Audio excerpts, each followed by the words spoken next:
اعوذ باللہ من الشیطان الرجیم ذالک تخفیف من ربکم ورحمہ، یہ آسانی ہے تمہارے پروردگار کی طرف سے اور مہربانی ہے۔ یہ آیت جو ہے سورہ بقرہ آیت نمبر 178 178 نمبر آیت ہے۔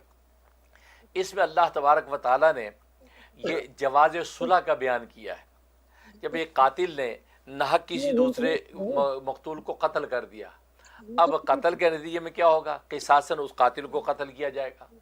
تو اللہ تبارک و تعالی نے ایک صلح کی صورت نکالی، وہ یہ نکالی کہ اگر یہ جو ہے مقتول کے ورثہ قاتل سے اس کی دیت لے لیں تو پھر یہ معافی ہو جائے گی اور یہ گناہ کا کفارہ ہو جائے گا۔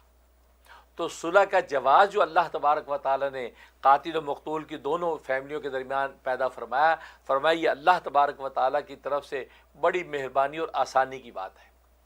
ورنہ جس کا کوئی بندہ قتل ہو، وہ ظاہر ہے سامنے والا کیسے اس کو معاف کرے گا؟ وہ تو اس کے قتل کو چاہے گا، بلکہ اس کے پورے خاندان کو فنا کرنا چاہے گا۔ اور آج کی دنیا میں آپ دیکھتے ہیں کہ حدود شریعت سے تجاوز کر کے انہوں نے اس کا ایک مارا، وہ ان کے جا کے 10 مار دیتے ہیں، وہ پھر ان کے آگے 50 مارتے ہیں۔ تو گویا کہ وہ حدود شریعت کا جو ضابطہ، یہ اللہ کی طرف سے بہت بڑی رحمت ہے کہ انسان کو پتہ ہے کہ اپنے جذبات کو کنٹرول کر کے کتنی حدود میں میں نے بدلہ لینا ہے۔ آنکھ پھوڑی ہے تو میں آنکھ ہی پھوڑوں گا، کان کاٹا تو کان ہی کاٹوں گا، ناک توڑی ناک ہی توڑوں گا، یہ نہیں کہ اس نے ہماری آنکھ پھوڑی اور ہم وہ اس کو قتل ہی کر دیں گے۔ ایسا نہیں، اللہ تبارک و تعالیٰ نے یہ جو تخفیف کا ضابطہ رکھا صلح کا، فرمایا یہ اللہ کی بڑی مہربانی ہے۔ اور اس کے اندر یہ بتا دیا، اس سے پہلے کہہ دیا فاتبعوا بالمعروف، مطلب ہے کہ مقتول کے ورثہ جو ہیں وہ جو ہے ظاہر ہے وہ قاتل کی طرف جو ہے پیروی کریں کہ بھئی ہمارا دے دو دیت، بھائی اب وہ ہمارا اتنی دیت بنتی ہے، ہماری دیت ہمیں دے دو۔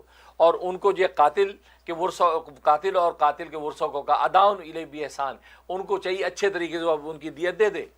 یہ نہیں کہ صلح کا ضابطہ مکمل ہو گیا اب ٹال مٹول چل رہی ہے، یہ فرمایا یہ اچھی بات نہیں۔ اس ٹال مٹول کا نتیجہ کیا ہوگا؟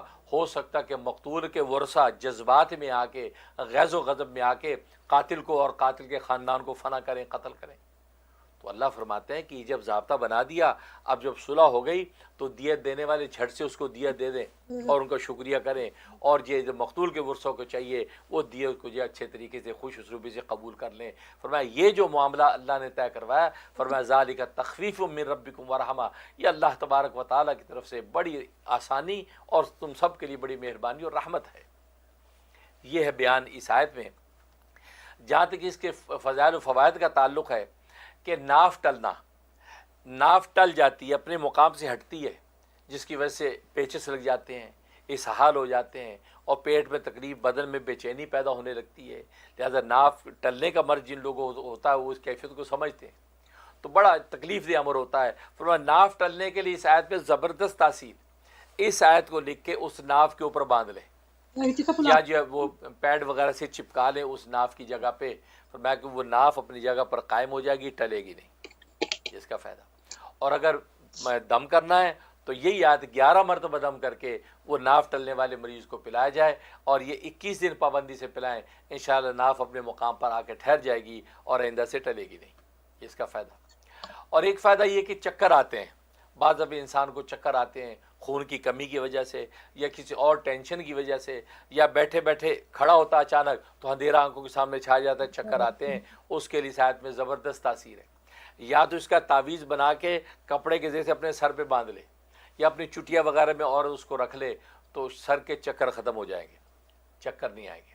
لیکن اگر تعویذ نہیں بنانا چاہتا تو پھر یہی آیت ذالک تخفیف من ربکم ورحمہ، یہ 178 نمبر آیت کا ٹکڑا ہے، پوری آیت نہیں ہے، اتنا سا جو ٹکڑا ہے، یہ اس کو 11 مرتبہ پڑھ کے اپنے اوپر دم کرتا رہے، جب بھی موقع ملے پڑھ کے دم کر اپنے سر پہ ہاتھ پھیر لے، دن رات پہ 7 ٹائم، 7 مختلف موقعوں کے اوپر اپنے اوپر دم کرتا رہے، تو سر کے چکر اور یہ کیفیت آنکھوں کے سامنے اندھیرا آنا، خون کی کمی کی وجہ سے کیفیت کمزور ہونا، سب رفع ہو جاتا ہے، زبردست تاثیر ہے۔